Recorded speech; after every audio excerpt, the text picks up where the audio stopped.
Hello everyone.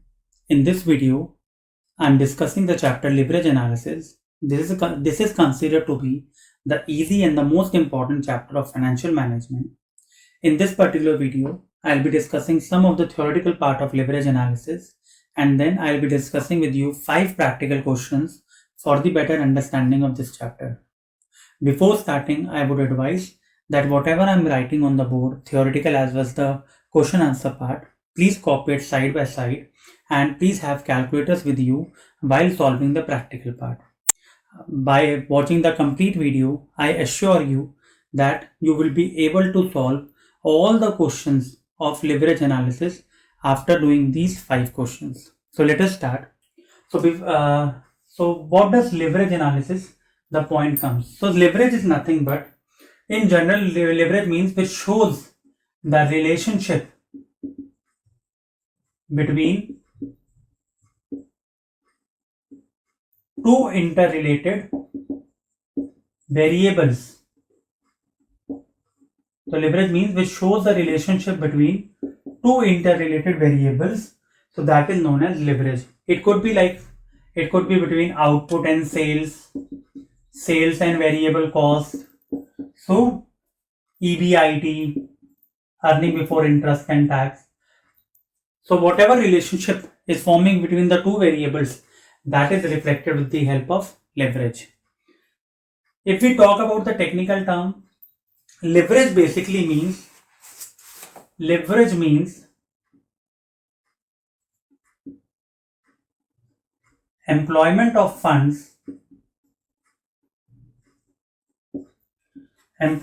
an asset or a fund on which firm pays fixed cost और expense. तो basically leverage का basically मतलब यही होता है कि भाई कैपिटल स्ट्रक्चर बेसिकली मीन्स जब कंपनी कैपिटल पैसा रेज करती है और बिजनेस रन करती है, तो उस टाइम पर अगर कंपनी ने कोई फंड या कोई एसेट ऐसा खरीदा या कहीं किसी सोर्स से पैसा रेज किया, उस पर कंपनी को फिक्स कॉस्ट बेयर करनी पड़ रही है, may be in the form of interest expenses or maybe in the form of fixed operating cost. So that is known as leverage. For example, sometimes if we say that suppose Mr. or you can say XYZ firm is highly levered. तो highly levered मतलब इस company के अंदर जो है borrowed capital का जो पैसा है वो ज्यादा है. We have 3 types of leverages.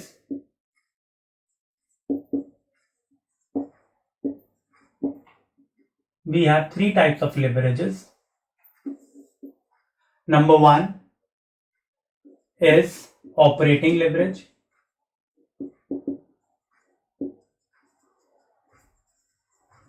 Number 2, financial leverage.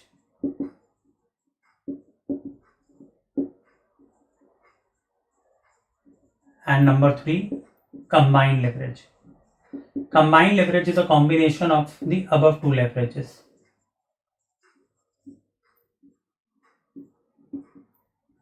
Now, before discussing this further, I would like to tell you one thing, that we have one statement in this which is known as statement of profit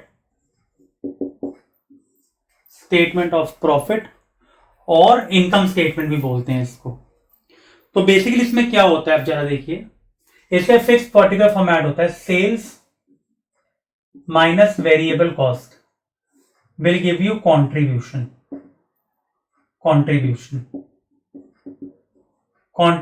minus fixed cost gives you EBIT, earning before interest and tax. ये वाला जो format है ये हमारा हर question में बनता है और इसी के बेसिस पर हम सारे प्रैक्टिकल क्वेश्चंस वगैरह सॉल्व करेंगे. फिक्स कॉस्ट माइनस हो गई, EBIT आ गया, earning before interest and tax, या इसको profit before interest and tax भी बोलते हैं. फिर हम क्या माइनस करते हैं, इंटरेस्ट एक्सपेंसेस. इंटरेस्ट एक्सपेंस क्या होता है, हमारे फाइनेंशियल चार्जेस मतलब भाई जो आपने कैपिटल रेज किया है उस पर आप इंटरेस्ट पे कर रहे हो बोरोड फंड्स पे, तो हमें मिलता है ईबीटी, अर्निंग बिफोर टैक्स, और इसको कुछ लोग पीबीटी भी बोल देते हैं, profit before tax, minus tax paid, तो हमारे को मिलता है PAT, profit after tax, profit after tax. तो ये स्टेटमेंट ऑफ प्रॉफिट हमारे को प्रैक्टिकल में भी बहुत हेल्प करता है और अभी ऑपरेटिंग फाइनेंशियल और कंबाइंड लिवरेज को समझने में भी बड़ा हेल्प करता है। Before moving forward, operating leverage का एक दूसरा नाम होता है, सॉरी ऑपरेटिंग प्रॉफिट, ईबीआईटी का दूसरा नाम होता है जिसको हम बोलते हैं ऑपरेटिंग प्रॉफिट। कई बार हो सकता है क्वेश्चंस में आपको ईबीआईटी की जगह ऑपरेटिंग प्रॉफिट लिख दें, तो operating profit is nothing but EBIT only, please remember this. Now with the help of this we will find out operating, financial and combined leverage. So see, operating leverage, basically what operating leverage does, operating leverage measures the effect of fixed operating cost, fixed operating cost, fixed operating cost, ये रही fixed cost, ये इसका effect study करता है operating leverage.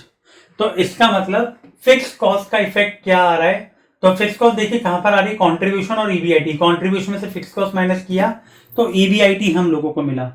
तो operating leverage कैसे calculate करते हैं, कंट्रीब्यूशन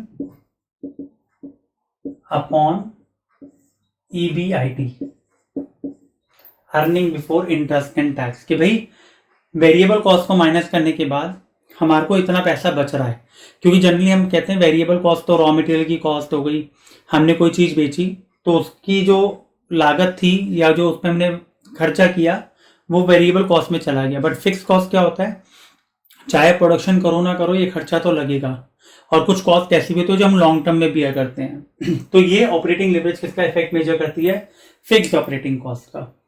फाइनेंशियल, मैंने आपको बताया इंटरेस्ट फाइनेंशियल एक्सपेंस होता है, तो इट मेजर्स, मैं यहां पर खींच देता हूं, it measures the effect of interest expenses और फाइनेंशियल एक्सपेंसेस। अब देखिए इंटरेस्ट एक्सपेंसेस यहां है, ईबीआईटी में से इंटरेस्ट माइनस किया तो ईबीटी आया, तो ये कैसे निकलता है, इसका फॉर्मूला बनता है ईबीआईटी अपॉन ईबीटी। तो मतलब जो हमारे इसके बीच में दो खर्चे हैं, एक फिक्स कॉस्ट का और एक इंटरेस्ट एक्सपेंसेस का। फिक्स कॉस्ट का खर्चा कौन मेजर करता है, ऑपरेटिंग लेवरेज, और फाइनेंशियल लेवरेज किसका वो इफेक्ट मेजर करती है, इंटरेस्ट एक्सपेंसेस। इसीलिए कई बार कहते हैं कि ऑपरेटिंग लेवरेज जो होती है वो बिजनेस रिस्क को मेजर करती है और फाइनेंशियल लेवरेज किसको मेजर करती है, फाइनेंशियल रिस्क को। कंबाइंड लेवरेज दोनों को मिला के आता है, operating leverage into financial leverage. और अगर इसका फॉर्मूला स्टडी करें ऑपरेटिंग लेवरेज का, आपने क्या फॉर्मूला बताया, contribution upon EBIT into financial leverage का फॉर्मूला क्या बताया, ईबीआईटी अपॉन ईबीटी। तो देखिए ईबीआईटी से ईबीआईटी कट गया, तो इसका फाइनल फॉर्मूला क्या बचा, इसका मतलब कंट्रीब्यूशन अपॉन ईबीटी। तो आप ये भी लिख सकते हैं कि इसका formula financial leverage, sorry combined leverage का। Combined leverage is nothing but the product of operating leverage and financial leverage. तो फाइनेंशियल लेवरेज इफेक्ट मेजर करती है इंटरेस्ट पेमेंट का, और ऑपरेटिंग लेवरेज इफेक्ट मेजर करती है फिक्स कॉस्ट का। और ये स्टेटमेंट ऑफ प्रॉफिट, इसको ये लोग इनकम स्टेटमेंट भी बोलते हैं, ये एज इट इज आपको बनानी पड़ेगी मोस्टली हर क्वेश्चन में। जो हम क्वेश्चन करेंगे उसमें मोस्टली ये बनी रही होगी हर क्वेश्चन में, ठीक है। इसका सिंपल प्रोसीजर ये कि सेल्स में से पहले डायरेक्ट कॉस्ट माइनस करी जो वेरिएबल कॉस्ट है हमारी, कंट्रीब्यूशन भाई जो हम बेच रहे हैं वो हमें कितना एक्चुअल में कंट्रीब्यूट कर रही है, तो कंट्रीब्यूशन वैसे निकला। चैप्टर बड़ा सिंपल है, ठीक है, बट इस चैप्टर के अंदर आगे एक जब भी आप क्वेश्चन करेंगे तो एक वेरिफिकेशन पार्ट आता है। वेरिफिकेशन पार्ट के लिए अब हमें क्या करना पड़ेगा, हमें एक एक फॉर्मूला और स्टडी करना पड़ेगा ऑफ दीज लिवरेजेस। अभी आपने स्टेटमेंट ऑफ प्रॉफिट पढ़ लिया, हम लोग ऐसे बनाते हैं। Now you have to see that कई बार ऐसा होता है कि भाई इसका दूसरे फॉर्मूले की हेल्प से हम इफेक्ट निकालते हैं। जैसे वो बोलता है कि जो ऑपरेटिंग लिवरेज होता है इसका दूसरा फॉर्मूला होता है percentage change in EBIT upon percentage change in sales. ये फॉर्मूला जनरली हम कब यूज करते हैं, जब हम आगे प्रैक्टिकल क्वेश्चन करेंगे तो वहां पर ये वाला जो फॉर्मूला होगा ये हमें शो करता है कि मान लीजिए आपको क्वेश्चन में ऐसे लिखा होगा अगर 1% से सेल्स बढ़ रही है तो ईबीआईटी कितने परसेंट से बढ़ेगा। तो इसका मतलब क्या हुआ, ईबीआईटी और सेल्स के बीच में कौन रिलेशनशिप शो करती है, ऑपरेटिंग लिवरेज। अभी आपने यहां देखा ईबीआईटी तो आ ही रहा है, कॉन्ट्रीब्यूशन क्या होता है, सेल्स माइनस वेरिएबल कॉस्ट, और सेल्स और वेरिएबल कॉस्ट का जो प्रोपोर्शन होता है वो सेम रहता है। मान लीजिए अगर सेल्स 100% हुआ, वेरिएबल कॉस्ट 20% हुआ, तो कॉन्ट्रीब्यूशन उस केस में 80% ही होगा। तो इसीलिए इसका दूसरा फॉर्मूला क्या होता है, आप इसका फॉर्मूला लिख लीजिए, जब प्रैक्टिकल क्वेश्चन करेंगे तब आपको अच्छे से ज्यादा समझ में आएगा। इसका दूसरा फॉर्मूला होता है percentage change in EBIT upon percentage change in sales. Similarly financial leverage में आपने देखा कि we measure the effect of interest payment. तो इंटरेस्ट एक्सपेंस का पेमेंट करते हो तो अगेन इसका दूसरा फॉर्मूला क्या है, और परसेंटेज चेंज इन ईपीएस, अभी बताऊंगा ईपीएस क्या होता है, upon percentage change in EBIT.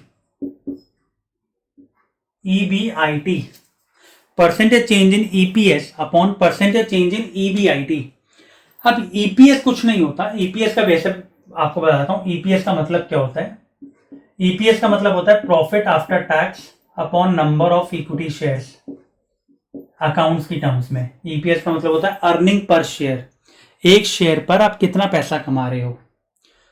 So that is what you can से प्रॉफिट आफ्टर टैक्स। तो यहां पर मैंने लिखा EBT, EBT means earning before tax.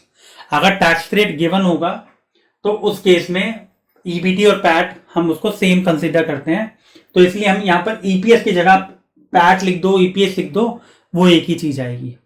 तो अर्निंग पर शेयर की जगह वो आपको हो सकता है क्वेश्चन में ईबीटी के बारे में पूछ रहा हो या पैट के बारे में बोल रहा हो, तो we will measure about financial leverage, हम फाइनेंशियल लिवरेज का यूज करेंगे।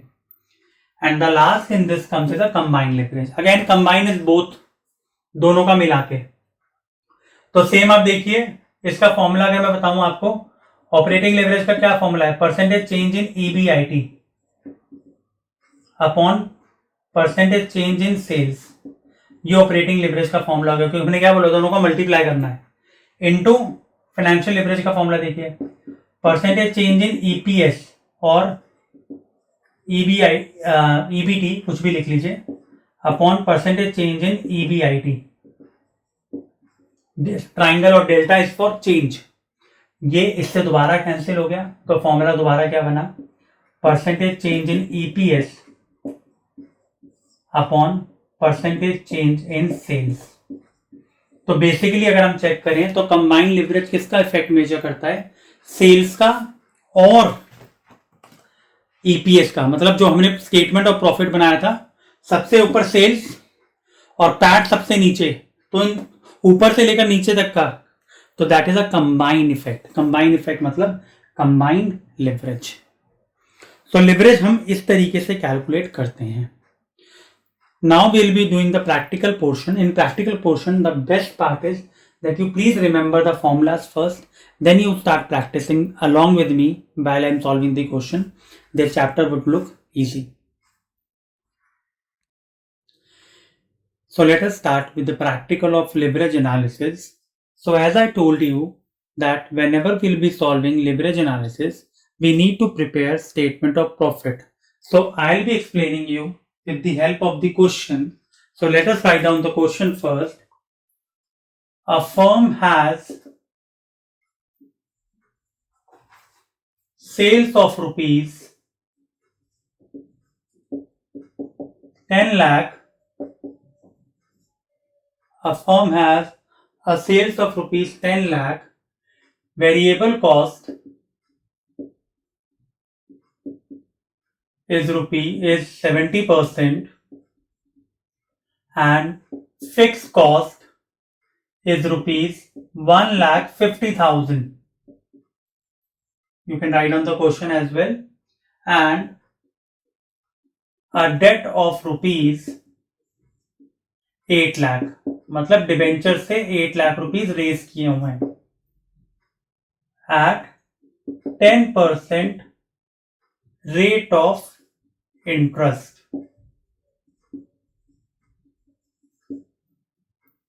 So, simple basic question first. Find out or what are the different leverages, or what are the different leverage values. तो वो हमसे बोल रहा है कि बताओ ऑपरेटिंग लिवरेज, फाइनेंशियल लिवरेज या कंबाइंड लिवरेज कैसे होगा. तो इसके लिए सबसे पहले we need to prepare statement of profit.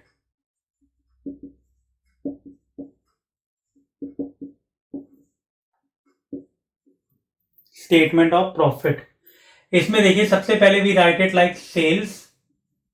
Sales में से वेरिएबल कॉस्ट गया तो I told you it becomes contribution. Contribution में से फिक्स कॉस्ट गया so we get EBIT. EBIT में से इंटरेस्ट गया तो वी फाइंड आउट ईबीटी, और टैक्स होता तो माइनस टैक्स करके हम पैट निकाल लेते. So let us see, sales is given to us 10 lakh. Variable cost is 70%, तो 10 लाख का 70% दैट इज 7 लाख. तो कंट्रीब्यूशन कितना आ गया? 3 lakh. Contribution is 3 lakh. Now fix cost is given to us 1,50,000. तो EBIT turns out to be 1,50,000. 3 lakh में से 1.5 लाख गया तो 1.5 लाख बच गया. Now interest. इंटरेस्ट देखिए यहां पर लिखा हुआ है debt of rupees 8 lakh at 10%. तो 8 लाख का 10% कितना हो गया? इंटरेस्ट एट 10%, तो दैट इज 80,000. तो हमारा ईबीटी कितना आ गया? That is 70,000. Earning before tax, इसमें टैक्स का कोई पॉइंट था ही नहीं, तो हम इसी को कंसिडर करेंगे. Profit before tax, earning before tax, it is one and the same thing. So now we know that operating leverage हम कैसे निकालते हैं. Operating leverage we calculate that is contribution upon EBIT. तो देखिए कंट्रीब्यूशन आपको कितना दिया हुआ है? That is 3 lakh divided by EBIT. EBIT is 1,50,000. तो ये हमारा 2 टाइम्स या 2 आ गया हमारा. इसको हम ऑपरेटिंग लिवरेज भी बोलते हैं या degree of operating leverage, DOL. तो बुक्स में आप देखेंगे तो डीओएल भी लिखा होगा या ऑपरेटिंग लिवरेज. तो degree of operating leverage that is 2. Then DFL. DFL means let's say financial leverage, degree of financial leverage. ये किसको मेजर करता है? Effect of interest. मैंने आपको बताया था. तो इसका फॉर्मूला क्या होता है? EBIT upon EBT. तो that is 1,50,000 divided by EBT, तो दैट इज 70,000. तो इसका कितना आएगा? 2.143. 2.143 ये हमारा आएगा. ठीक है. और कंबाइंड लिवरेज में आप फॉर्मूला भी यूज कर सकते हो, that is contribution upon EBT, या मैंने आपको बताया था सिंपल हम मल्टीप्लाई कर सकते हैं degree of operating leverage into DFL. Operating और फाइनेंशियल को मल्टीप्लाई करके भी हम आंसर निकाल सकते हैं. तो इसका मतलब 2 इंटू 2.143, तो ये आपका आएगा आंसर 2.826. तो कंबाइंड लिवरेज आप ऐसे निकाल सकते हो 4.286. अगर आप ये फॉर्मूला लगाओगे जो मैंने आपको बताया था कंट्रीब्यूशन अपॉन ईबीटी, तब भी आपका सेम आंसर आएगा 4.286. ठीक है. So this is how we calculate leverage. Now let us discuss with the second part of the question. In this part, basically we use another formula like percentage change वाला formula we'll use. और वो कैसे पता लगेगा देखिए जरा. So let me rub this.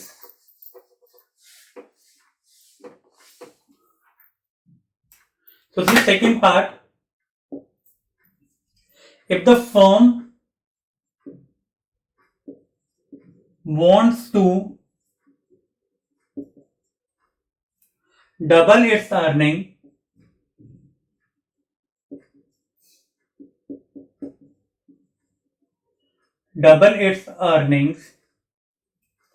before interest and tax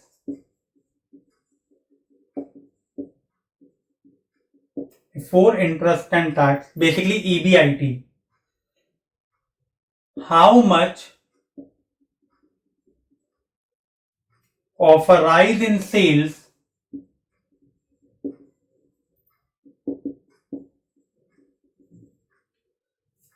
would be needed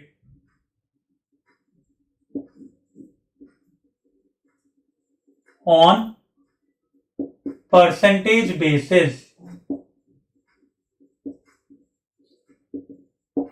और कई बार वो क्वेश्चन में बोल देते हैं वेरीफाई भी करके दिखाइए आप लोग, तो we need to verify also.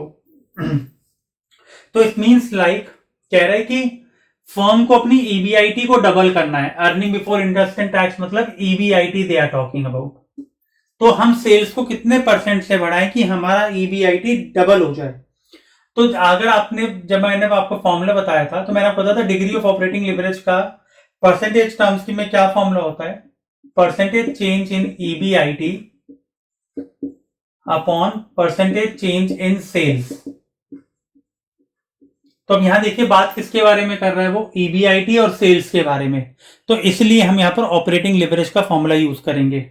अगर आपको पता होगा हमने पिछले वाले पार्ट में निकाला था ऑपरेटिंग लिवरेज कितना था 2, तो मैंने यहां 2 लिख दिया. अब मेरे को ईबीआईटी को डबल करना है. डबल मतलब कोई भी चीज को आप डबल करते हो इसका मतलब आपको उसको 100% से बढ़ाना है. तो हमारा परसेंटेज चेंज इन ईबीआईटी कितना होगा 100, क्योंकि डबल करने का मतलब क्या होगा, किसी चीज को डबल करने का मतलब उसको बढ़ाना, 100% करना. तो परसेंटेज चेंज इन सेल्स कितना आएगा,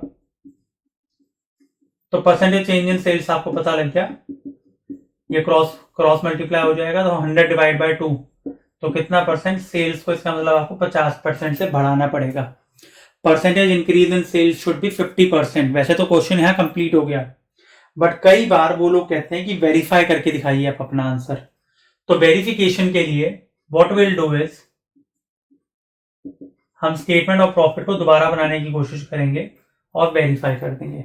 अगर आपको पता है पिछले वाले पार्ट में हमारा ईबीआईटी कितना आ रहा था 1,50,000, आप चेक कर लीजिए 150 आ रहा था.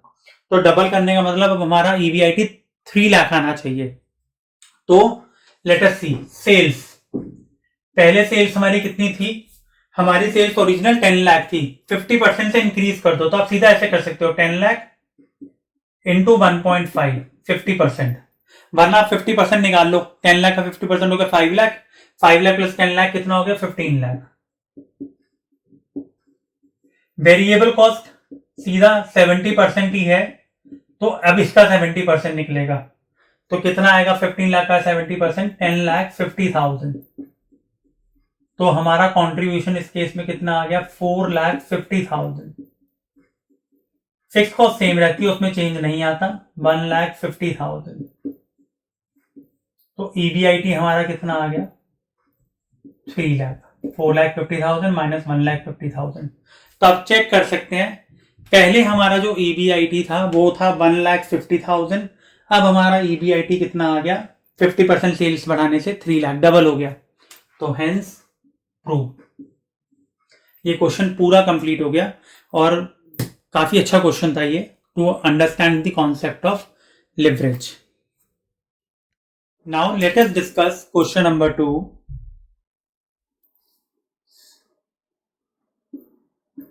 Question number 2. You can see that question is like this. Consider the given information, or let's say consider the information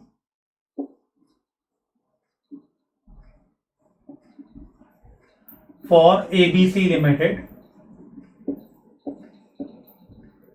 So they have given us the values directly.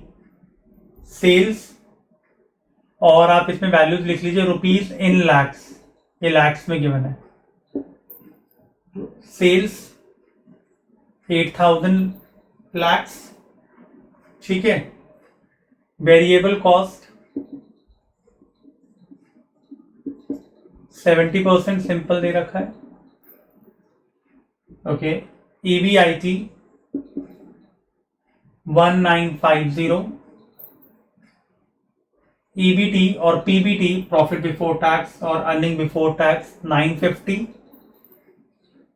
Tax rate, इस question के अंदर tax rate के बारे में भी आ गया, which is given to us 30%। तो ये वैल्यूज हमें गिवन है इस क्वेश्चन के अंदर। Now same question, calculate different type of leverages. Again, calculate percentage change in EPS if sales increase by 5%। इसमें वैसे इन्होंने वेरिफिकेशन नहीं बोली, तो विल सी। तो बेसिकली बोल रहा है calculate percentage change in EPS if sales increase by 5%। तो जब भी लेवरेज का क्वेश्चन आएगा तो again you know that we need to prepare statement of profit, so let us prepare it. तो will write statement of profit. ये जितने questions आपको करवा रहा हूं इसमें पूरा कॉन्सेप्ट क्लियर हो जाएगा। तो इसमें देखिए, सेल्स गिवन टू अस 8000। आप यहां पर चाहे ऊपर लिख दीजिए रुपीज इन लैक्स, आपको लैक्स में जीरोस लगाने की जरूरत नहीं आगे। Minus variable cost which is 70%। तो 70% ऑफ वॉट, 8000, 5600। तो वेरिएबल कॉस्ट हमारी आ गई, कंट्रीब्यूशन आ गया 2400 minus fix cost which is not given to us in the question. Fix cost given ही नहीं है, चलिए कोई बात नहीं, बट हमें EBIT पता है 1950 और कंट्रीब्यूशन में से फिक्स कॉस्ट माइनस करके ही EBIT आता है। तो हम सीधा क्या करेंगे, 2400 में से 1950 को माइनस करके हमें सीधा क्या मिल जाएगी, फिक्स कॉस्ट 450। बैलेंसिंग फिगर होगी एक तरह से। भाई हमें EBIT गिवन है तो हमने 2400 में से 1950 माइनस किया तो 450 आ गया। माइनस करते हैं इंटरेस्ट, तो हमें मिलता है EBT। अब यहां पर देखिए इंटरेस्ट भी कुछ नहीं गिवन, हमें कोई टैक्स रेट डिबेंचर वगैरह कुछ नहीं गिवन, बट हमें EBT गिवन है 950। तो इसका मतलब इंटरेस्ट की बैलेंसिंग फिगर कितनी आ गई, इसका मतलब इंटरेस्ट 1000 रुपीज का होगा। 1950 में से 1000 गए तभी तो 950 बच रहा होगा। यस, और माइनस, अब यहां देखिए टैक्स आ गया। टैक्स कितना परसेंट है, 30%। तो 30%, 950 का 30%, तो दैट इज 285। तो हमारा पैट आ गया। पैट मतलब profit after tax, which is how much, 665। ये हमारा प्रॉफिट आ गया 665। ये हमारी पूरी स्टेटमेंट बन गई। इसके अंदर हमारी बैलेंसिंग फिगर कौन कौन सी निकली, फिक्स कॉस्ट एंड इंटरेस्ट। खैर उसका इतना कोई लेना देना नहीं है क्वेश्चन में, बट कभी मिसिंग वैल्यूज भी आ जाती हैं। अब यहां देखिए सेम, अब हमने कर लिया तो मैं आपको यही निकाल के दिखा देता हूं। ऑपरेटिंग लेवरेज, सिंपल फॉर्मूला हमें पता ही है ऑपरेटिंग लेवरेज का, कंट्रीब्यूशन अपॉन EBIT। तो contribution is how much, 2400। How much is the EBIT, 1950। तो ये हमारा कितना आएगा, 1.231। सिंपल डिवाइड किया हमने। हम इसके आगे टाइम्स वगैरह लिखते नहीं है, बट रिफ्लेक्ट वो यही करता है। Operating leverage, degree of operating leverage, one and the same thing. Then degree of financial leverage, I told you the formula, EBIT upon, अब यहां देखिए EBIT अपॉन EBT, तो 1950 अपॉन EBT दैट इज 950। तो ये कितना आएगा हमारा, दैट इज 2.053। ये हमारा फॉर्मूला इसमें आ गया। Third, combine leverage. Combine leverage का आप सीधा फॉर्मूला ये भी लगा सकते हो, या तो दोनों को मल्टीप्लाई कर दीजिए जैसे आपको बताया था, वो भी सही है, वरना लेट्स से हम क्या फॉर्मूला लगाते हैं, कॉन्ट्रीब्यूशन अपॉन EBT, तब भी आंसर सेम आएगा। तो कॉन्ट्रीब्यूशन हमारा कितना है, 2400, and how much is the EBT, EBT is 950। तो ये हमारा 2.527 कुछ आएगा, 2.527, या आप इन दोनों को मल्टीप्लाई कर दीजिए जब भी यही आएगा। तो पहला पार्ट ये था कैलकुलेट लिवरेजेस, निकाल लिया। Operating financial combined, operating 1.231, financial leverage 2.053 and combined leverage 2.527। Now अब यहां देखिए, ये वाला पार्ट इंपॉर्टेंट होता है हर क्वेश्चन में कि calculate percentage change in EPS if sales increase by 5%। तो आपको फॉर्मूला चेक करना पड़ेगा। जैसे मैंने आपको स्टार्टिंग में बताया था कि भाई हम लोगों को क्या करना पड़ेगा कि कौन सा फॉर्मूला लगाना है। भाई जो सेल्स और ईपीएस मतलब पैट या ईपीएस के अंदर रिलेशनशिप शो करे। तो आपको अगर आपने देखा होगा तो कंबाइंड लिवरेज का फॉर्मूला, दूसरा फॉर्मूला आपका क्या था, परसेंटेज चेंज इन ईपीएस, आपको फॉर्मूले याद होने जरूरी है, upon percentage change in sales. अब कंबाइंड लिवरेज आपकी कितनी वैल्यू है, 2.527, मैं यहां लिख देता हूं। परसेंटेज चेंज इन ईपीएस निकालना है, लेकिन if sales increase by 5%, sale तो 5% से इंक्रीज कर रही है, तो मैंने 5 लिख दिया। इसको इससे मल्टीप्लाई कर दीजिए, तो परसेंटेज चेंज इन ईपीएस कितना आ गया, 5 इंटू दिस, तो दैट इज 12.63%। ये हमारा पार्ट हो गया। चाहे तो आप वेरिफिकेशन कर सकते हैं, बट वेरिफिकेशन में आपको आगे वाले क्वेश्चंस में और समझा दूंगा। तो ये क्वेश्चन कई केसेस में आपको बोलता है वेरीफाई करो, तो आप वेरीफाई भी कर सकते हो, वरना अगर वो सिंपल परसेंटेज चेंज पूछता है तो आप ये भी कर सकते हो। मैंने भी आपको फर्स्ट क्वेश्चन में करवाया था वेरिफिकेशन, अभी मैं आगे वाले थर्ड क्वेश्चन में और नेक्स्ट आगे क्वेश्चन में और करवाऊंगा। तो इस क्वेश्चन में हमने कंबाइंड लिवरेज का फॉर्मूला यूज किया, another one. Now let us discuss question number 3। This is also a very nice question. Question number 3. So question number 3 says calculate operating leverage and financial leverage, मैंने short form में लिख दिया, from the following data. EBIT is given to us rupees 20 lakh.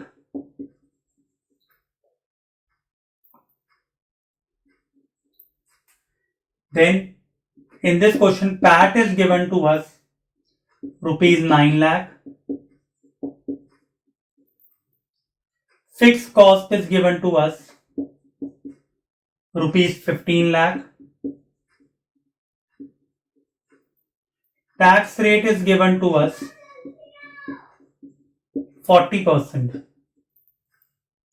Now the question says if the company wants to increase PAT by 40%, what should be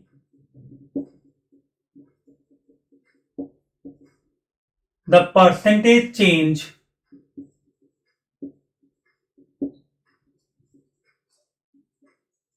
in EBIT?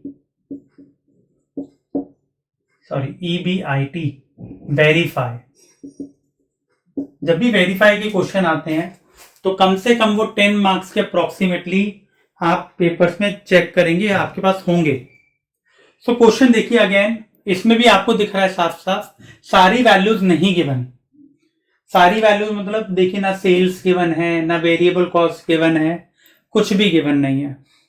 तो अब इस question को कैसे करते हैं, सेम उस तरीके का फॉर्मेट हम, लेकिन अब यहां देखिए सेल्स और वेरिएबल कॉस्ट मैं बना देता हूं। अब हम देखेंगे हमारे को जरूरत किस किस चीज की है।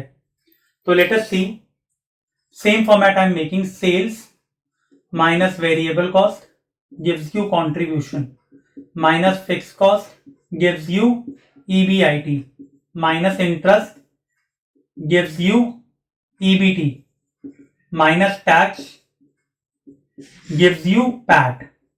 सिंपल, हमारा फॉर्मेट यही है।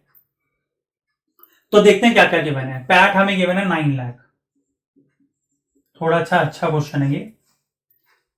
फिक्स कॉस्ट हमें गिवन है 15 लाख। जो गिवन है मैं वो लिख रहा हूं। पैट गिवन है, फिक्स कॉस्ट गिवन है, ईबीआईटी गिवन है 20 लाख। ये वैल्यूज हमें गिवन है। अब देखिए कंट्रीब्यूशन में से फिक्स कॉस्ट माइनस करते हैं तो ईबीआईटी आता है। तो कहने का मतलब क्या हुआ, contribution minus fix cost gives you EBIT. तो फिक्स कॉस्ट 15 लाख रुपए है, तो अब हमें कंट्रीब्यूशन निकालना है क्योंकि फिक्स कॉस्ट और ईबीआईटी दोनों गिवन है। तो कंट्रीब्यूशन निकालना है तो फिक्स कॉस्ट उधर जाके क्या हो जाएगा, ऐड। तो 20 लाख में 15 लाख ऐड कर दो, आपको कंट्रीब्यूशन आ गया कितना, 35 लाख। भाई कंट्रीब्यूशन और फिक्स कॉस्ट माइनस कर रहे थे तो आपको ईबीआईटी मिल रहा था, तो आपने क्या करा, ईबीआईटी में फिक्स कॉस्ट ऐड कर दी तो कंट्रीब्यूशन मिल गया। One and the same thing. Now very important point, EBIT में से इंटरेस्ट माइनस किया तो ईबीटी आता है। जितना ईबीटी आता है मान लीजिए उस पर हम क्या पे करते हैं, टैक्स। 30% टैक्स, 20% टैक्स, कुछ भी। हमारे इस क्वेश्चन में टैक्स रेट गिवन है 40%। इसका मतलब अगर ये 100 हुआ तो 100 में से 40%, इसका 100 का 40% कितना, 40, तो 40 तो टैक्स जाएगा। तो पैट कितना परसेंट होगा, इसका मतलब 60%।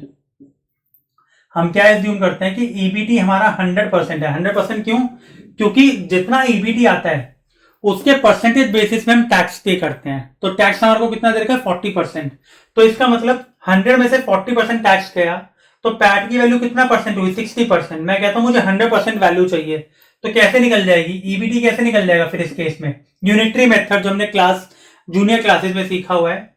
भाई 9 लाख आ रहा है 60% का, तो डिवाइड बाय 60 इंटू 100, क्योंकि ईबीटी 100% है।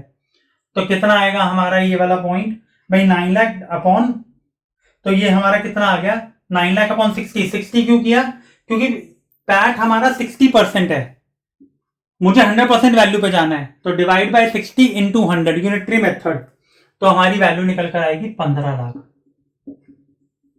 तो इसका मतलब जो हमारा ईबीटी है दैट इज 15 लाख। तो 15 का देखिए आप चेक भी कर सकते हैं, 15 का 40% 6 लाख। तो आप चेक कर लीजिए 15 लाख में से 6 लाख गए तो 9 लाख ही बच रहा है। तो आप वेरीफाई भी कर सकते हैं। और इंटरेस्ट बैलेंसिंग फिगर हो गया, 20 ये रहा, ईबीटी 15 है, तो इसका इंटरेस्ट कितना माइनस करा होगा अपने बीच में, 5 लाख रुपए। आई गेस सारी वैल्यूज हमें मिल गई है। वेरिएबल कॉस्ट और सेल्स के बारे में कुछ भी नहीं बोल रहा वो, और इसका मतलब इसको इस क्वेश्चन में रिक्वायरमेंट होगी ही नहीं, वो आगे हम चेक भी कर लेंगे। मेन पॉइंट था ये वाला यूनिटरी मेथड अब इस क्वेश्चन में। आई होप ये आप सबको समझ में आया होगा। ठीक है, नाउ बोल रहा है ऑपरेटिंग लिवरेज निकालो, तो निकाल दीजिए operating leverage. Same formula, contribution upon EBIT. देखिए तो सेल्स वगैरह की जरूरत पड़ी नहीं, कंट्रीब्यूशन 35 लाख अपॉन ईबीआईटी, तो दैट इज 20 लाख। तो वैल्यू कितनी आ गई, 1.75। फाइनेंशियल लिवरेज कितनी आएगी, ईबीआईटी अपॉन ईबीटी, तो 20 लाख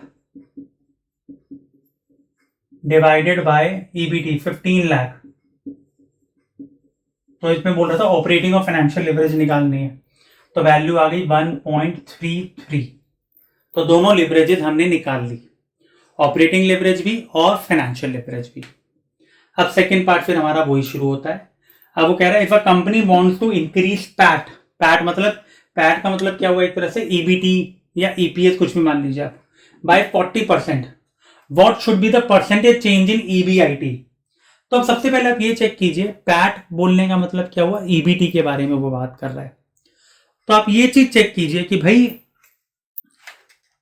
ईबीआईटी और ईबीटी के बीच में रिलेशनशिप कौन बताता है, कौन सा लिवरेज बताता है इन दोनों के बीच में लिवरेज, यस कौन सा लिवरेज बताता है। तो आप फॉर्मूला चेक कीजिए, आपको साफ साफ समझ में आ जाएगा। Financial leverage, company wants to increase PAT increase करना चाहती है कंपनी, तो लेट अस सी, वैल्यूज आप साथ साथ कर ही रहे हैं, उतार लीजिए। तो इसका मतलब फाइनेंशियल लिवरेज का फॉर्मूला क्या होता है, वो किसके बीच में फॉर्मूला बताती है, percentage change in EPS upon percentage change in EBIT. Now the people get confuse कि ईपीएस और पैट का क्या रिलेशन है। भाई अकाउंटिंग टर्म्स में अगर आपने सुना होगा, ईपीएस ऐसे निकलता था, PAT upon number of equity shares, लेकिन यहाँ पर शेयर्स वगैरह कुछ है नहीं, तो इसका मतलब पैट को ये लोग किससे सिग्निफाई करते हैं यहाँ पर, ईपीएस से। तो जब भी ईपीएस का पैट के बारे में कोई बात हो रही है मतलब they are talking about EPS, तो हम इसके अंदर किसका फॉर्मूला यूज करेंगे, फाइनेंशियल लिवरेज का, क्योंकि कंपनी को पैट इंक्रीज करना है, पैट मतलब ईपीएस, और किसके वेरिफिकेशन में, ईबीआईटी के। तो ये कितना हो गया 1.33, कंपनी को 40% से इंक्रीज करना है पैट, तो इसका मतलब ईपीएस कितने से इंक्रीज होगा, 40%। तो व्हाट शुड बी ईबीआईटी, तो परसेंटेज चेंज इन ईबीआईटी कितना आना चाहिए। तो लेट अस सी, मल्टीप्लाई करके देखते हैं, percentage cross multiply, EBIT divide हो जाएगा, 40 डिवाइड बाय 1.33, तो ये आपका आंसर आएगा अप्रोक्सीमेटली 30%, 30 पॉइंट कुछ आ रहा होगा, तो आप इसको 30% कंसिडर कर सकते हो, नो प्रॉब्लम। ठीक है, ये तो हो गया परसेंटेज तक की बात। आगे आता है वेरिफिकेशन की, आप वेरिफिकेशन करके दिखाइए। तो वेरिफिकेशन के लिए सिंपल आपको बताया हुआ है, जहां से क्वेश्चन को हमें चेंज करना है या मोल्ड करना है वहां से हम शुरू करेंगे। इसको मैं रब कर देता हूं, let's see how we have to do it. Verification देखिए सिंपल है,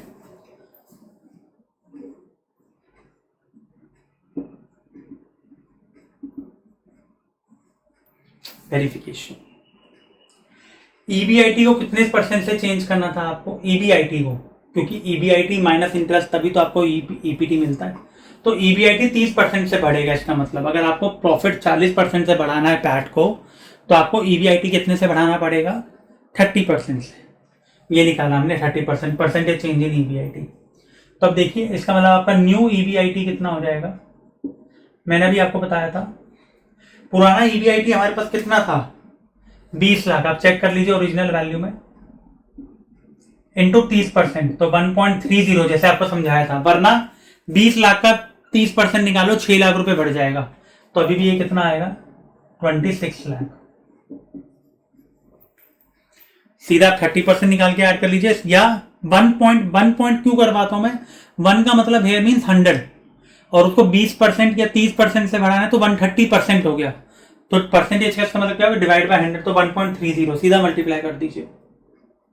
इंटरेस्ट आपने वहां पर भी निकाला था, इंटरेस्ट में कोई चेंज नहीं रहेगा, वो फिक्स रहता है, तो 5 लाख, तो ये आ गया 21 लाख। ये हमारा क्या आया, ईबीटी, और इसको प्रॉफिट बिफोर टैक्स भी बोलते हैं, पीबीटी, माइनस टैक्स अगेन 40%, तो 40% अब इसका निकलेगा, तो ये आएगा 8,40,000, 21 लाख का 40%, तो हमारा पैट कितना आ गया, 21 में से 8,40,000 गए, तो आ गया 12,60,000।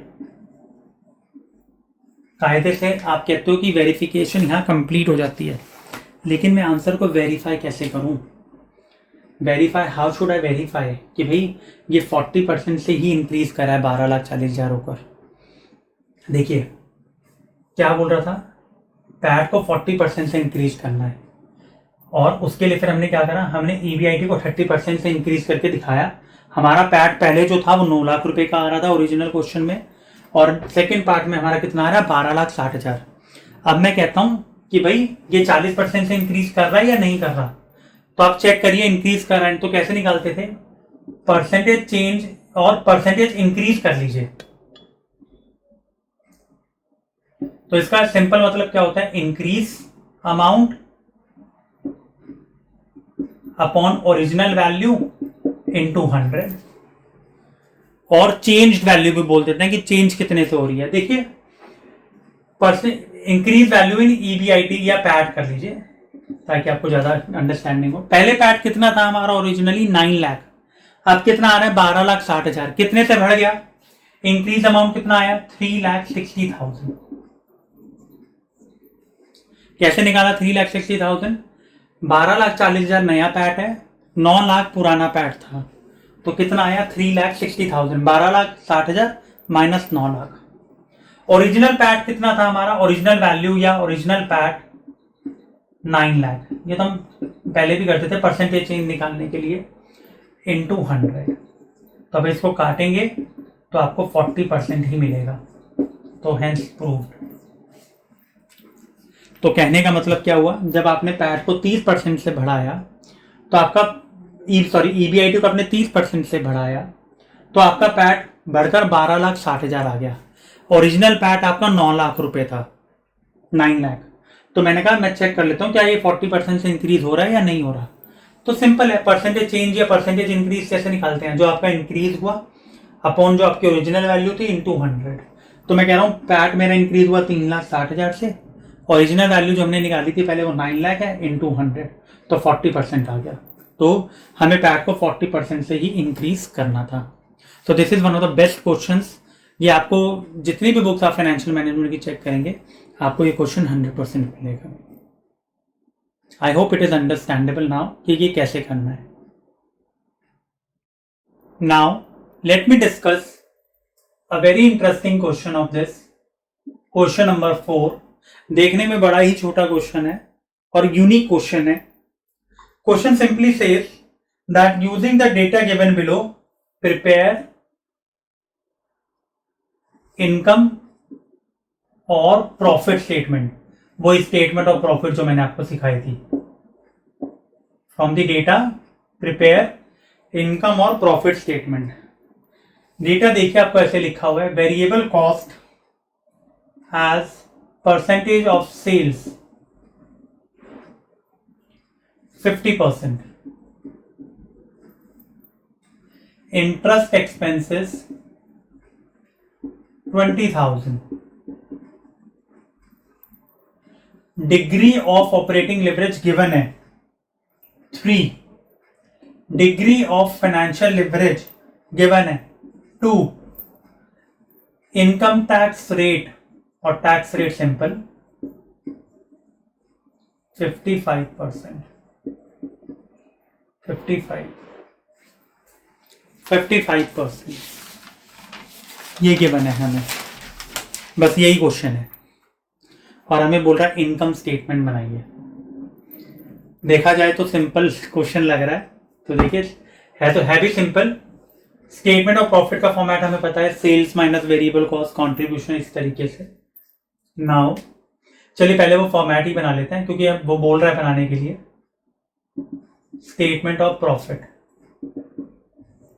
Sales minus variable cost gives you contribution minus fixed cost gives you EBIT minus interest gives you EBT minus tax gives you PAT। ये सिंपल हमारा फॉर्मूला आपको पता ही है कैसे करते हैं। नाउ वैल्यू तब देखिए हमारे को कोई नहीं गिवन, सिर्फ इंटरेस्ट एक्सपेंसेस गिवन है, बाकी कोई भी डायरेक्टली वैल्यू हमें रुपीस की टर्म्स में गिवन ही नहीं है। तो अब क्या करें, सिंपल तरीका है। Now we will start using the formula. हमें ऑपरेटिंग लिवरेज गिवन है, डिग्री ऑफ ऑपरेटिंग लिवरेज। इसका फॉर्मूला क्या होता है, कॉन्ट्रीब्यूशन अपॉन, क्या फॉर्मूला होता है, कॉन्ट्रीब्यूशन अपॉन EBIT, ये गिवन है। और फाइनेंशियल लिवरेज का फॉर्मूला क्या होता है, EBIT अपॉन EBT। अब ये दो फॉर्मूले हमें गिवन है भाई, इसको 3 गिवन है, ये 2 गिवन है, बट आगे कुछ नहीं गिवन है। अब देखिए करेंगे कैसे, फिक्स कॉस्ट भी गिवन है। और यहां देखिए इंटरेस्टिंग है, ये डिग्री ऑफ फाइनेंशियल लिवरेज का पहले फॉर्मूला यूज करके देखते हैं। डिग्री ऑफ फाइनेंशियल लिवरेज हमें 2 गिवन है। अब EBIT हमें गिवन है, EBIT में से इंटरेस्ट माइनस करते हैं तो EBT आता है। तो कैसे करेंगे, मैं इसको ऐसे लिख सकता हूं, EBIT को EBIT रहने देता हूं और EBT को मैं क्या लिख रहा हूं, EBIT माइनस इंटरेस्ट। भाई EBIT में से इंटरेस्ट माइनस करके ही तो EBT मिलता है। तो EBT को मैंने कैसे लिख दिया, EBIT माइनस इंटरेस्ट। ऐसा मैंने क्यों किया, क्योंकि इंटरेस्ट एक्सपेंसेस मुझे 20,000 की गिवन है, जो रुपीस की टर्म्स में वैल्यू गिवन है।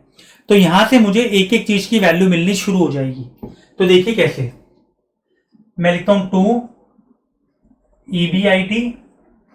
EBIT माइनस 20,000 जो हमें गिवन है। अब इधर क्रॉस मल्टीप्लाई कर दीजिए, तो क्रॉस मल्टीप्लाई दोनों से मल्टीप्लाई होगा, तो ये हो गया 2 EBIT माइनस 40,000। ये कैसे आया भाई, ये ब्रैकेट लगा लो, जब क्रॉस मल्टीप्लाई करेगा तो 2 दोनों से मल्टीप्लाई होगा, तो 2 EBIT minus 40,000 is equal to EBIT।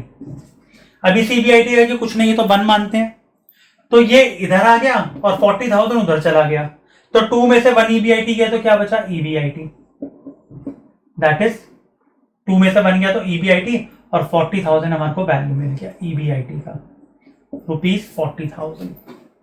Simple तरीका, मैंने EBT को कैसे लिख दिया, EBIT माइनस इंटरेस्ट, क्योंकि इंटरेस्ट की वैल्यू मुझे गिवन थी, तो मुझे यहां से EBIT की वैल्यू मिल गई। जब मुझे EBIT की वैल्यू मिल गई तो यहां देखिए ऑपरेटिंग लिवरेज कितना गिवन है 3, कंट्रीब्यूशन हमें निकाल पता नहीं, लेकिन EBIT की वैल्यू हमारी 40,000 आ गया, तो सीधा कंट्रीब्यूशन हमारा कितना आ गया, मल्टीप्लाई हो गया तो कितना आ गया 1,20,000, 1,20,000। तो यहां से अब हमारे को वैल्यूज मिलना शुरू हो जाएंगी। देखिए कैसे, कंट्रीब्यूशन आ गया 120, EBIT हमारे को मिल गया 40, तो इसका मतलब सेम, अगर 120 है 40 आ रहा है, इसका मतलब फिक्स कॉस्ट कितनी होगी, बैलेंसिंग फिगर की तरीके से 80,000 जो आपको सिखाई थी। इंटरेस्ट हमें कितना गिवन है 20,000, तो 40 में से 20 गया तो कितना बचा 20,000। टैक्स रेट है 55%, तो 20,000 का 55% 11,000, तो पैट कितना आ गया हमारा 9,000, 9,000। तो आई गेस ये आपको समझ में आ गया होगा। अब यहां देखिए वेरिएबल कॉस्ट जो है सेल्स का 50% है, सेल्स का 50% है वेरिएबल कॉस्ट, तो आप इसको वैसे भी कर सकते हैं, वरना जैसे मैंने आपको, ये आपको वैल्यू समझ में आई EBIT की। अब यहां देखिए सेम केस, अगर सेल्स 100% होगा, वेरिएबल कॉस्ट का उसका 50% है, मतलब सेल्स में से जब वेरिएबल कॉस्ट को माइनस करते हैं तो हमें कॉन्ट्रीब्यूशन, तो इसका मतलब कॉन्ट्रीब्यूशन भी 50% होगा भाई, 100 में से 50% माइनस हो गया तो 50% बचा, जैसे मैंने आपको पिछले क्वेश्चन में सिखाया था। तो अगर मुझे इसकी 100% वैल्यू निकालनी है तो क्या करना पड़ेगा, 120 डिवाइड बाई 50 इंटू 100। मैं आपको इसको दो तरीके से निकलवाना सिखा रहा हूं भाई। सेम, अगर वेरिएबल कॉस्ट सेल्स के ऊपर डिपेंड करती है, सेल्स अगर 100% हुआ, वेरिएबल कॉस्ट 50% था, तो इसका मतलब कॉन्ट्रीब्यूशन भी 50, क्योंकि 100 में से 50 है तो 50 बचेगा। तो मैं कहता हूं मेरे को सेल्स निकालनी है, तो कॉन्ट्रीब्यूशन हमें गिवन है 120, वो कितना परसेंट वैल्यू है 50%, और सेल्स की वैल्यू कितना परसेंट होती है 100%, तो डिवाइड बाय 50 इंटू 100, तो 2,40,000 आ गया। वरना इसका मैं दूसरा तरीका भी आपको बताता हूं कैसे निकालते हैं, कि भाई सेम यही वाला फॉर्मूला आप यूज कर लीजिए, you can use same formula, ठीक है। कैसे, यहां देखिए आप, एक तो ये तरीका ये है, आप ये भी कर सकते हो डिवाइड बाय 50 इंटू 100, वरना दूसरा फॉर्मूला कैसे निकाल सकते हो, सेम यही हम यूज करते हैं, DUL यूज करते हैं। DUL के केस में आप चेक कीजिए, कंट्रीब्यूशन को मैं कैसे लिख सकता हूं, सेल्स माइनस वेरिएबल कॉस्ट, तभी हमें कंट्रीब्यूशन आता है, अपॉन EBIT, सेम यही formula.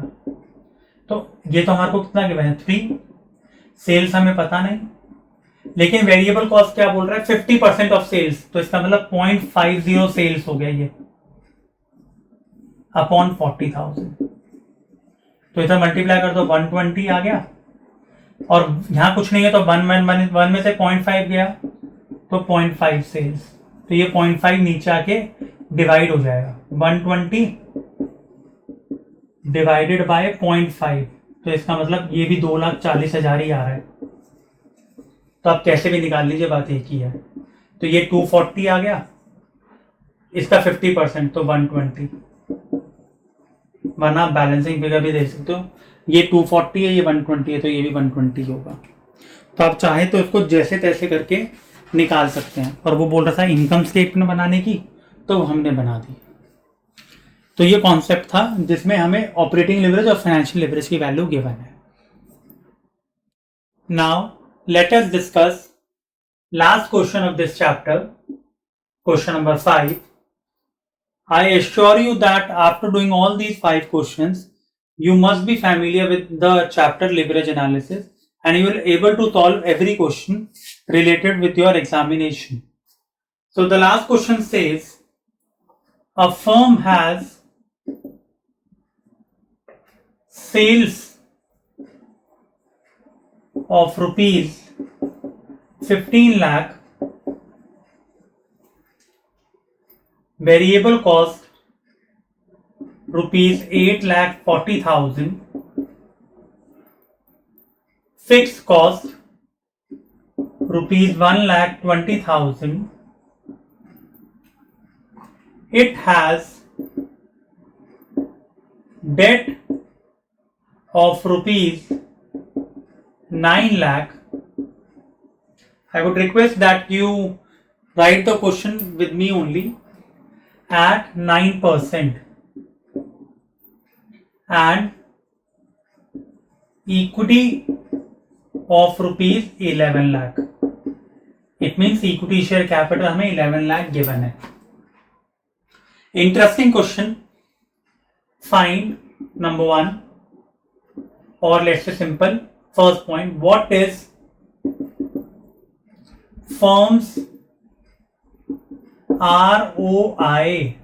That is return on investment कितना है, ROI. एक यही क्वेश्चन है. Second, what are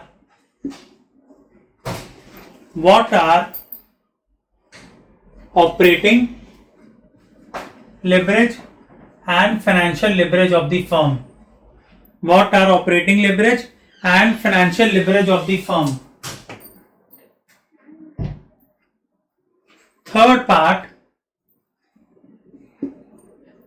if sales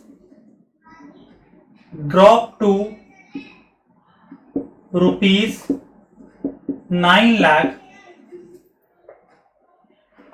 what will be the new EBIT? What will be the new EBIT?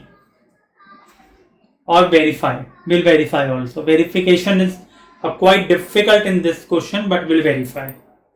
Because this is the last question, so this needs to be some important concept in this. So you write down the question, I am repeating it. A firm has a sales of rupees 15 lakh, variable cost rupees 8,40,000, fixed cost rupees 1,20,000. It has a debt of rupees 9 lakh at 9% and equity of rupees 11 lakh. What is the firm's ROI? ROI means return on investment. This is basically a financial concept, financial accounting concept. Second, what is operating leverage and financial leverage? And third part says, if sales drop to rupees 9 lakh, what will be the new EBIT? Okay, so same question का parameter हमें जो starting होगी वो हमेशा हमारी same होगी. That we need to prepare the statement of profit. So for that reason what I am doing is, I hope you have written the question, or you pause the video and write down the question. I'm deleting this part, I'm erasing these parts, and I'm finding out the statement of profit. So let us prepare with statement of profit. So statement of profit, all the values are given to us directly. Sales 15 lakh rupees. Variable cost इसमें हमारे को percentage में नहीं दिया हुआ, value में दिया हुआ है. बट आई वुड रिक्वेस्ट कि आप इसको, क्योंकि वेरिफिकेशन में वाला पॉइंट हम यूज करेंगे, तो आप इसका परसेंटेज निकाल लीजिए. परसेंटेज कैसे निकलेगा वेरिएबल कॉस्ट का? 8,40,000 डिवाइड बाय 15 लाख इंटू 100. तो आप निकाल लेना, ये जरूरी है. 56% आएगा ये आपका. आप चेक कर लीजिए कैलकुलेटर्स की हेल्प से, और कैलकुलेटर प्लीज अपने साथ लेके बैठना. तो हमारा कंट्रीब्यूशन कितना आ गया? That is 6,60,000. Fix cost directly हमें गिवन है 1,20,000. तो हमारे को EBIT मिल जाएगा दैट इज 5,40,000 माइनस इंटरेस्ट। हमारे पास 9 लाख का डेट है, डेट मतलब डिवेंचर, उस पर हम 9% पे कर रहे हैं, तो 9% ऑफ 9 लाख, तो दैट इज 81,000। तो हमारा ईबीटी या पीबीटी कितना आ गया, अर्निंग बिफोर टैक्स या profit before tax, that is 4,59,000। Tax rate यहाँ पर हमें गिवन नहीं था, तो हमारा क्वेश्चन स्टेटमेंट ऑफ प्रॉफिट यहीं तक कंप्लीट हो जाएगा। आई होप यहाँ तक तो आप सबको भी सिंपल ही लग रहा होगा। इक्विटी का भी हमें कुछ नहीं करना, इक्विटी हमें इसलिए गिवन है क्योंकि इसमें फर्स्ट पॉइंट में वो हमको बोल रहा है कि आप आरओआई निकालिए, तो वहां यूज होगी। तो लेट अस सी कि आरओआई है क्या और कैसे निकालते हैं। आरओआई का मतलब होता है कि फर्म ने जितना इन्वेस्टमेंट किया है उस पर फर्म कितना प्रॉफिट जनरेट कर पा रही है। तो इसका फॉर्मूला क्या होता है, basically ROI is equal to EBIT upon, you can say EBIT upon value of the firm. और एक और चीज आपको बताना चाहूंगा, कई बार वो क्वेश्चन में चेंज करने के लिए बता देते हैं, EBIT को एक दूसरे नाम से भी बुलाते हैं ये लोग। EBIT मीन्स ऑपरेटिंग प्रॉफिट, ये मैंने आपको पहले भी बताया था थ्योरी वाले टाइम पर। तो ऑपरेटिंग प्रॉफिट को भी EBIT बोलते हैं ये लोग।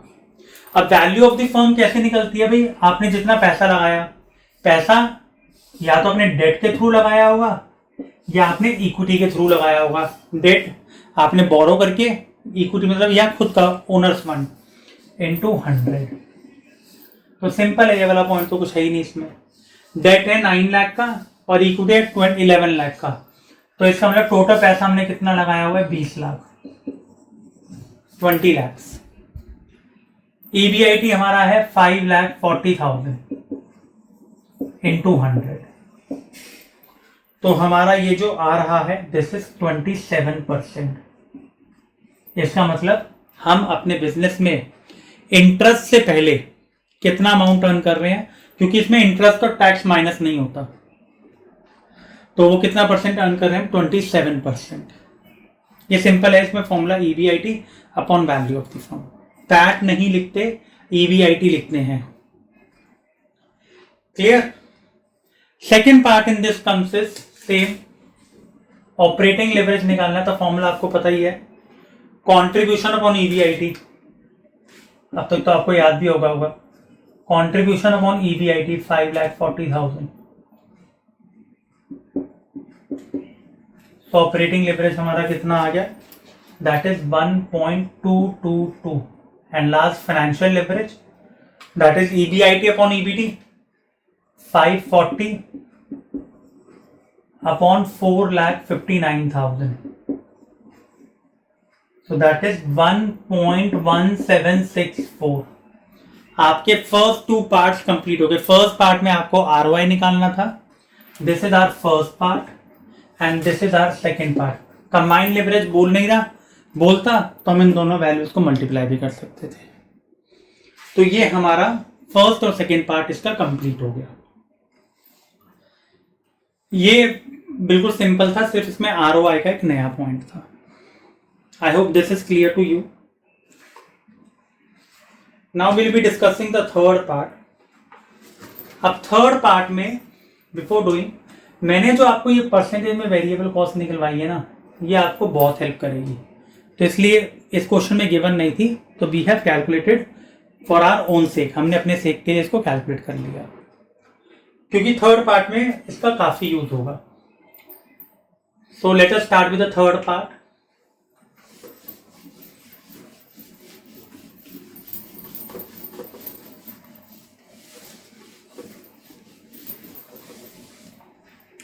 थर्ड पार्ट सेज, वैसे इसकी भी कोई जरूरत नहीं है। Third part says if sales drop to 9 lakh what will be the new EBIT। ये तो सिंपल सा पार्ट है, यहां तक तो सिंपल है भाई। सेल्स कह रहा है पहले 15 लाख की बनती हमें, अब सेल्स 9 लाख रुपए हो गई, तो नया EBIT क्या होगा ये पूछ रहा है हमसे। तो मैंने सेल्स को 9 लाख लिख दिया। Variable cost same. अब ये देखिए मैंने क्यों नहीं लगाया था, क्योंकि मैंने बोला 56% हमने वहां निकाला था, तो जैसे जैसे सेल्स चेंज होती है तो वेरिएबल कॉस्ट भी उसके प्रोपोर्शन में ही निकलती है। तो अब सेल्स सीधा इसका 9 लाख का 56% निकाल दीजिए, 5,04,000। तो आपका कंट्रीब्यूशन कितना आ गया, ये 56% काम का था, वरना अगर आप ये नहीं निकालते तो आपको समझ ही नहीं आता कि वेरिएबल कॉस्ट कितनी, क्योंकि कुछ लोग क्या करते हैं जो पहले 840 दी हुई थी वही लिख देते हैं, लेकिन वो ऐसा नहीं होता। तो ये हमारा आ गया 3,96,000 minus fix cost. Fix cost कभी भी चेंज नहीं होती, तो ये सेम रहेगी 1,20,000। तो हमारा न्यू ईबीआईटी कितना आ गया इसके हिसाब से, दैट इज 2,76,000। ये क्वेश्चन अगर इतना होता तो सिंपल था, this is a simple question. अगर इतना होता तो न्यू ईबीआईटी हमारा 276 आ गया। इसकी जो थोड़ी सी ट्रिकी है that is the verification. Verification भी क्यों ट्रिकी है अभी आपको पता लग जाएगा। अब यहां देखिए सबसे इंटरेस्टिंग पार्ट क्या है। अब देखिए कॉन्सेप्ट किसका यूज हो रहा है।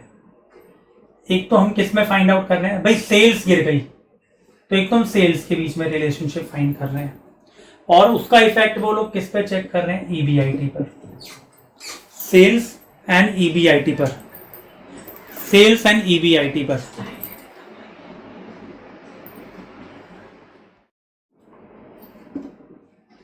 सेल्स और ईबीआईटी पे कर रहे हैं तो आपको पता है percentage change in EBIT upon percentage change in sales, वो हमारा कौन मेजर करता है, ऑपरेटिंग लेवरेज। तो हम ऑपरेटिंग लेवरेज का इसमें यूज करेंगे, क्योंकि जो परसेंटेज चेंज आता है वो इसके बेसिस पे निकलती है। तो अब यहां पर एक चीज चेक कीजिए सबसे पहले। अब हमें वेरीफाई क्या करना है, वेरीफाई मुझे ये करना है कि जितने प्रपोर्शन से सेल्स कम हो रही है तो क्या ईबीआईटी पे उस पर कितना परसेंट का इफेक्ट आ रहा है। तो लेट अस सी। अब यहां पर देखिए एक इंटरप्रिटेशन मैं आपको सिखा रहा हूं। ऑपरेटिंग लिवरेज 1.222 आया हमारा, और इसका फॉर्मूला क्या होता है भाई, आपका सिंपल मतलब फॉर्मूला क्या होता है, percentage change in EBIT upon percentage change in sales, percentage change in EBIT upon percentage change in sales. अब ये 1.22 दिया हुआ है, ये इधर मल्टीप्लाई हो गया।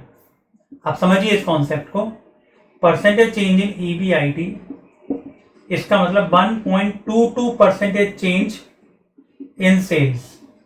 इसका मतलब क्या है, और हम कैसे कहते हैं कि इसको हम इंटरप्रेट कैसे करते हैं, दिस मीन्स, आप लिखना है इसको, बड़ा इंपॉर्टेंट है ये, दिस मीन्स 1%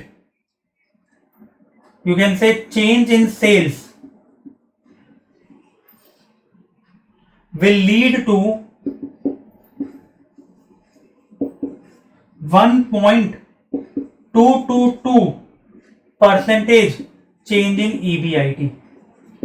इसका मतलब अगर सेल्स 1% से कम हो रहा है या बढ़ रहा है तो ईबीआईटी 1.22% से चेंज होगा। ये इफेक्ट होता है इसका मतलब इसमें। अगर इस केस में देखिए हमारा सेल्स गिर रहा है, अब मुझे परसेंटेज में नहीं पता कितना गिर रहा है, अगर सेल्स अगर 1% से गिरेगा तो ईबीआईटी 1.22% से गिरेगा। क्योंकि ये कैसे पता लगा, मैं हमें इससे पता लगा, मैंने इसको मल्टीप्लाई करा, इसका मतलब 1% चेंज आएगा तो ये क्या है, सेल्स से 1.22% चेंज करेगा ईबीआईटी, तो ईबीआईटी ज्यादा फ्लक्चुएट करेगा उस केस में। तो लेट अस सी, अब मैं कहा कि 1% चेंज, तो लेट अस सी क्या करना है। सबसे पहले हम निकालते हैं डिक्रीज इन सेल, भाई सेल में गिरावट कितनी है। सेम फॉर्मूला, डिक्रीज वैल्यू, जैसे मैंने वहां पर इंक्रीज वैल्यू लिखवाई थी, upon original sales, let me write it complete, original sales into 100। तो देखिए सेल्स पहले थी 15 लाख, अब हो गई 9 लाख, तो कितने का डिक्रीज हुआ, 6 लाख का। ओरिजिनल सेल्स कितनी थी, 15 लाख इनटू 100, तो इसका मतलब जो सेल्स है वो 40% से डिक्रीज हो गई। Sales decreased by 40%। और अभी आपको समझाया था अगर सेल 1% से चेंज होगी, गिरेगी, तो EBIT 1.22% से गिरेगा। तो इसका मतलब मैं अब इस केस में क्या बोल सकता हूं, 40% आ गया ये वाला। तो अब यहां देखिए आप,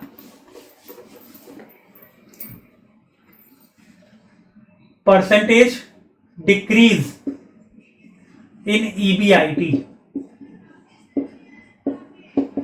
भाई 40% का 1.222 इंटू 1.222, क्योंकि 40% से सेल्स गिरेगी तो हमने बोला था EBIT 1.22% से फॉल करेगा, तो इंटू करा तो इसका मतलब जो EBIT है वो कितने से फॉल करेगा, 48.89% से। तो ये हमने क्या बताया कि अगर सेल्स 40% से गिर रही है तो EBIT कितने परसेंट से गिरेगा, 48.89। ऐसा नहीं है कि गिरेगी, कल को हो सकता है सेल्स अगर बढ़ती 1% से तो उस केस में EBIT 1.22% से बढ़ता। गिरेगी तो गिरेगा EBIT, और सेल्स बढ़ रही होगी तो बढ़ेगा। अब इसका वेरिफिकेशन क्या है, हमने परसेंटेज तो निकाल लिया, अब सिर्फ हमें वेरीफाई करना है। देखिए हमारा ओरिजिनल EBIT कितना था, ओरिजिनल मतलब जो हमने फर्स्ट पार्ट में निकाला था 5,40,000, आप चेक कर लीजिए वही था। और मेरा जो थर्ड पार्ट में था न्यू EBIT 9 लाख की सेल्स पे कितना आया था, आप चेक करिए, आपका आया था 2,76,000। मैं कहता हूं क्या ये 48.89% ठीक है या नहीं है, क्योंकि सेल्स तो 15 लाख से 9 लाख होगी तो 40% से गिर गई। मैं कहता हूं क्या करो, माइनस डिक्रीज, और हाँ अब ऐसे लिख लीजिए डिक्रीज इन EBIT। कितने से डिक्रीज करने के लिए बोल रहा है ओरिजिनल EBIT को, 48.89% ऑफ 5,40,000, ये वाली जो EBIT थी इसका। तो ये अप्रोक्सीमेटली आपका बनेगा 48.89 है, 889। वो बात एक ही है, उसका वो बस पॉइंट्स में फर्क हो जाएगा। तो ये आपका बनेगा 2,64,000। अगर आपका 1-2 रुपये एक्स्ट्रा भी बन रहा होगा तो उससे कोई फर्क नहीं पड़ता, क्योंकि ये हमारा अप्रोक्सीमेट वैल्यूज में हो सकता है, क्योंकि पॉइंट्स में है ना ये, इसलिए। ठीक है, तो 48.889 मैंने उसको राउंड ऑफ कर दिया था। ठीक है, तो आप ये देखिए भाई, सेल्स को मैंने मान लिया 40% से गिरी तो 9 लाख रुपए हो गई, लेकिन मैं कहता हूं उसके हिसाब से EBIT 48.89% गिर रहा है, गिरना चाहिए, तो गिर रहा है या नहीं गिर रहा वो चेक कीजिए। मैंने कहा ओरिजिनल EBIT मेरी 540 थी, ये कहता है कि 48.889% से गिरा दो, मैंने गिरा दी या माइनस कर दिया। क्या वो मेरे नई EBIT के बराबर आ रहा है जो अपने थर्ड पार्ट में निकाली थी, हाँ 2,76,000 आ रहा है। इसका मतलब हमारा आंसर सही है, तो हेंस प्रूव्ड। ये 5 क्वेश्चन जो आपके हैं लेवरेज एनालिसिस के, ये बहुत इंपॉर्टेंट हैं। I have started from the basics only. अगर आपको नहीं समझ में आ रहा है एक बार, आप 2 बार देखिए, लेकिन आपको ये चैप्टर क्लियर हो जाएगा। इन 5 क्वेश्चन से ही आपको पूरा चैप्टर क्लियर हो जाएगा। सजेशन यही रहेगा कि स्टार्ट करने से पहले आप कैलकुलेटर को अपने पास रखें, और क्वेश्चंस में साथ साथ लिखवा रहा हूं, आप एक उसको नोट्स बनाइए नोटबुक के अंदर और उसको सॉल्व कीजिए। ठीक है, थ्योरी मैंने स्टार्टिंग में एक्सप्लेन कर दी थी आपको, आप थोड़ी सी थ्योरी को डेप्थ में बुक से पढ़ लीजिए या कहीं से भी किसी और सोर्स से पढ़ लीजिए, but practical maximum portion I have covered. I have made all the videos on financial management. You can check out there. Thank you so much.